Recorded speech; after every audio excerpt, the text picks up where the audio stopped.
I am honored now to welcome His Excellency the President of Rwanda, Paul Kagame. So please join me for a fireside chat.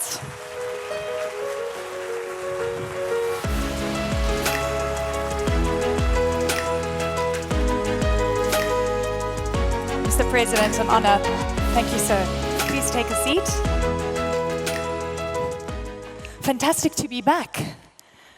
You're welcome. Thank you. I always feel very welcome here, and it's interesting to come at this time in the world. I mean, we've seen so many cycles, but I have to say, possibly nothing like this has ever happened in the global economy. And I'm wondering how you are looking at not only the short-term trends, the long-term trends, but also, we know, the old adage, within every crisis, there's always opportunity.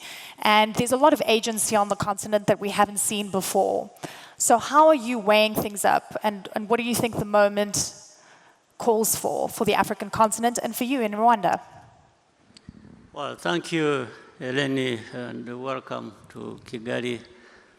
But let me take this opportunity to welcome and thank each one of the leaders here, heads of state,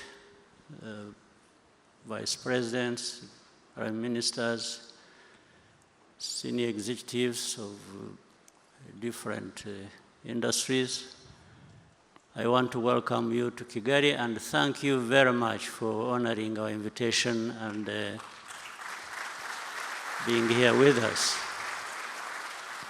Of course, I want to thank Amir and his team, Jeune Afrique, for having thought of this idea to bring people together in this manner that has been operational for a number of years.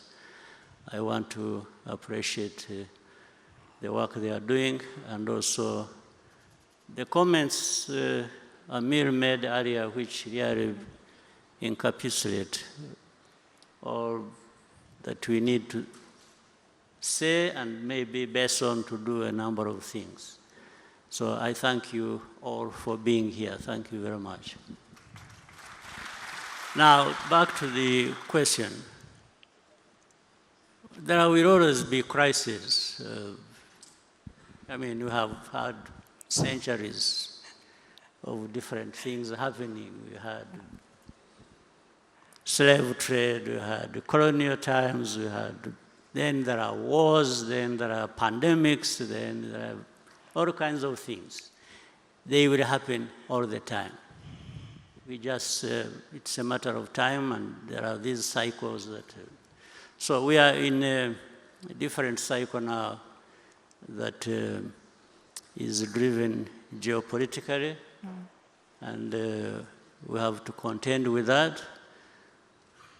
But that also for Africa keeps being a reminder of our position. Where do we stand in this global positioning? And we have had many people contribute ideas and very accurately educating us what we need to do and what we need to be thinking about. But we can't stay there. We need to learn from this. We need to shape what we are doing for ourselves, and action should lead us in the right direction and how to deal with these crises. So, but for Africa, let me say, we have to leverage our competitive advantage, and there are a number of them. So why is Africa always at a disadvantage? When you look back, you see where Africa has been lacking this or that, but really why, when we have almost everything? If you look at in the area of green energy, and this continent is home to 60% of solar potential. 60% is home to that. Africa is home to that. Then if you look at the critical minerals that I talked about, all of them, or the majority, are on the continent for making batteries and so on and so forth. And different powers are fighting over that. But Africa, that has a lot of that, is silent or losing most of it cheaply to those who have the power and have know what they want to do. Look at human capital. In terms of human capital, Africa has abundance of that. In fact, whether maybe by now already or in a few years to come, Africa will be having the largest middle class in the world. So how can we have these resources? And then we are here wondering how to overcome some of the challenges that are brought by the geopolitics that we talk about, or the crises that we see happening in every. So we need to come together and do something about it. It's doing something about it. The rest we know. And Amir earlier on was talking about what we lose by not doing a number of things. I think we lose a lot more even by not doing what we have to do. And it's a really important point. It's time of action. And I have to say, you know, when you mentioned pandemics, there was a wake-up call, and we've seen so much shift and change.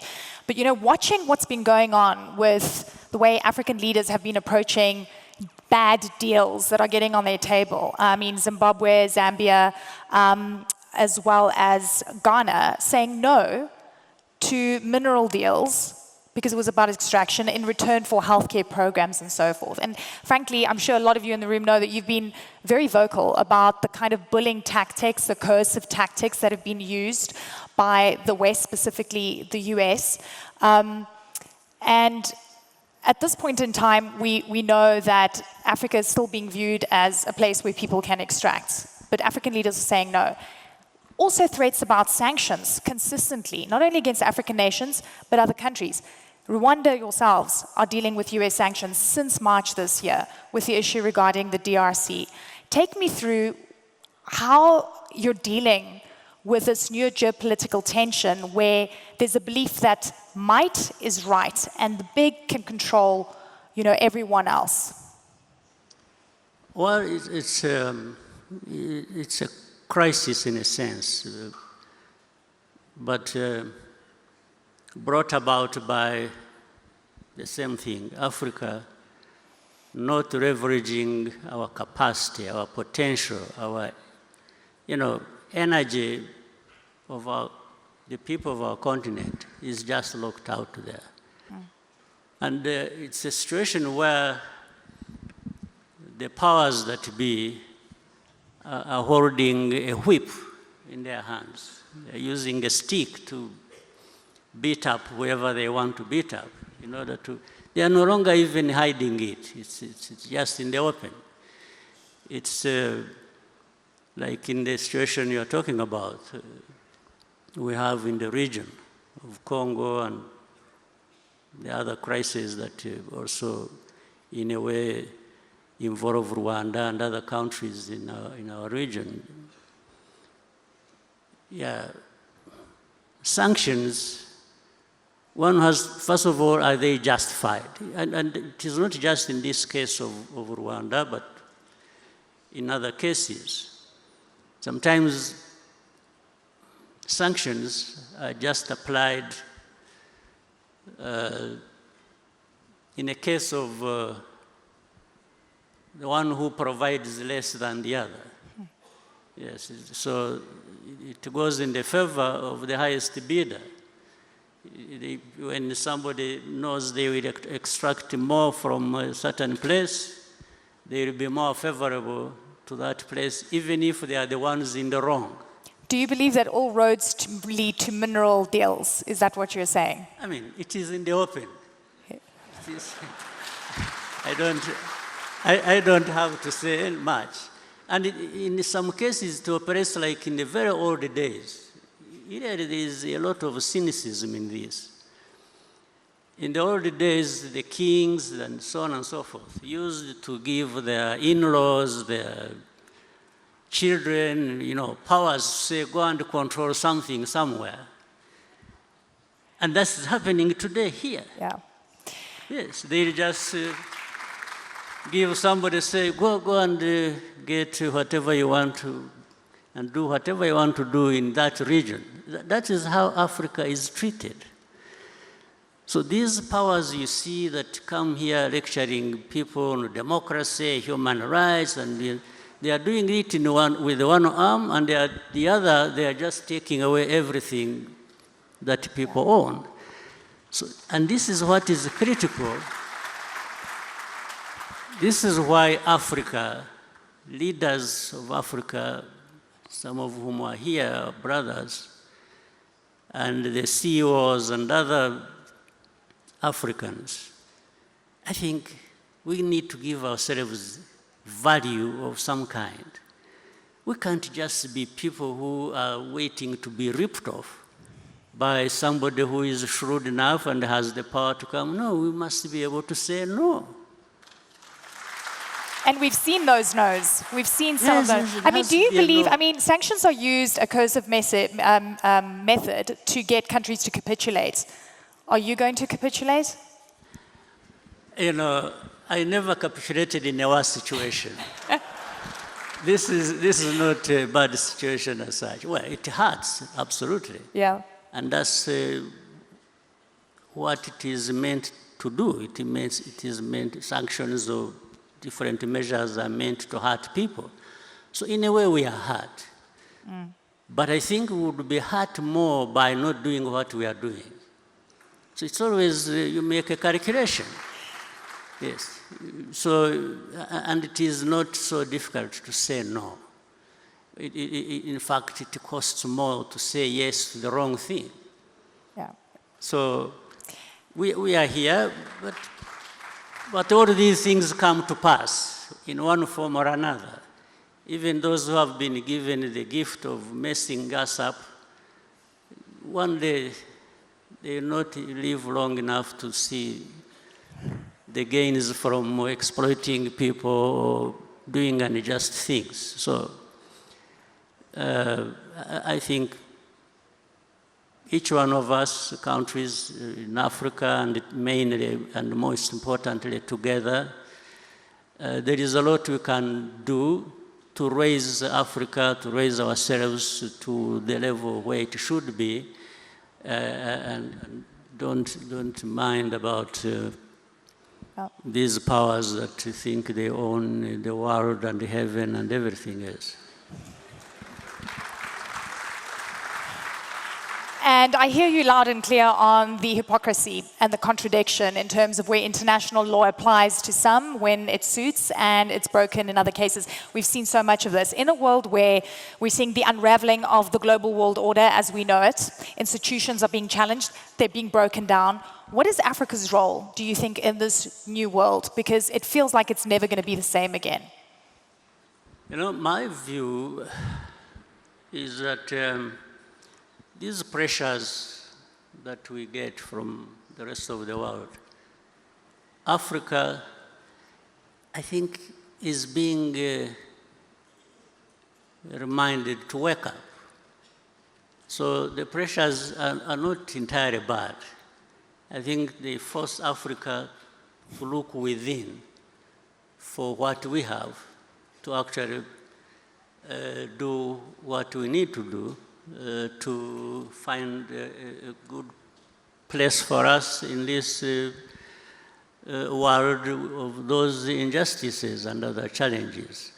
So Africa, looking within, and we have a lot to bring to bear on dealing with these challenges, I think we can succeed. But above all, we need to work together and move away from saying what we know, because there is a lot we know and there is a lot we talk about, but we need to do a lot more based on that. The private sector, I want to talk about scaling up or failing. You engage a lot with the private sector. Rwanda is such a prime example of incredible, I mean, we cover so many stories here. I mean, you're just seeing like hotbed of fantastic growth. But where do you think the private sector is going wrong from breaching that level and becoming African champions and really truly scaling up? I think private sector is doing a good job. In fact, it is ahead of the public sector.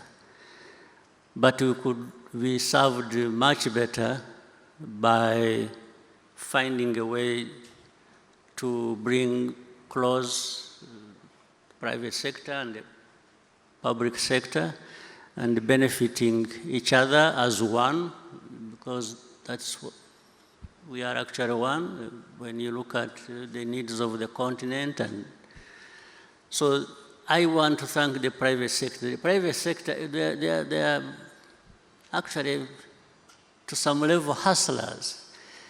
They are able to go through some of the barriers that are created by the public sector. Yeah.